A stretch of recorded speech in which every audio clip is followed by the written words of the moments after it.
Simula nga ng malaglag ang Los Angeles Lakers mga ka-one stories nitong nagdaang playoffs, alam na nga agad ng team ang kanilang pinakakahinaan ay ang front court sa kakulangan nila ng isang mapagkakatiwalaang big man. Maging sina Lebron at Luka nagsimula rin naman ditong magreklamo. Kaya hindi na nakapagtataka bakit kahit ginagana pa lang ang NBA Finals, puspusan rin naman ang paggawa ng plano ngayon ni Rob Pelinka para lamang makakuha ng bagong big man. Ayon sa balita, pasikreto nga pong kinakausap ng Lakers sa mga teams para makakuha ng isang bagong sentro. Isa dyan ang Brooklyn Nets na isa sa mga teams na merong isang magandang relasyon sa paggawa ng trade negotiation. In fact, unti-unti na nga pong kinakausap nila ang Nets para lamang makuha ang kanilang pinakapaboritong sentro na si Nick Claxton. Ito nga, pinakamalapit na sentro na pwede nilang makuha sa market, kaya posibleng hindi sila lumayo at maghanap ng iba dahil once na makapag-offer sila sa Brooklyn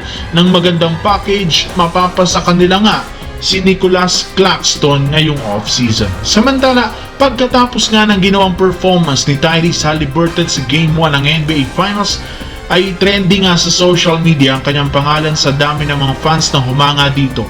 May mga nagsorry sa kanya since namali nga sila ng akala sa Indiana, at ang maganda pa dyan, may ilang mga fans ang dating team ni Haliburton na Sacramento ang nagsisimula ng magsisi sa pagtanggal nila sa kanya. Maling-mali nga daw ang front office na mas pinili si De'Aaron Fox kesa kay Tyrese Haliburton na ibinigay lamang niya noon sa Indiana Pacers kapalit ni Domantas Sabonis na nawawalan na rin naman ng pasensya sa team. Kaya dahil sa maling desisyon na ito ng Sacramento, hindi naging maganda ang sitwasyon ng kupunan dahil maliban sa pag-alis ni De'Aaron Fox, kawalan ng point guard, na stuck nga sila ngayon sa duo ni DeMar DeRozan at Zach LaVine na hindi man lang kayang buhatin ng team papasok sa playoffs.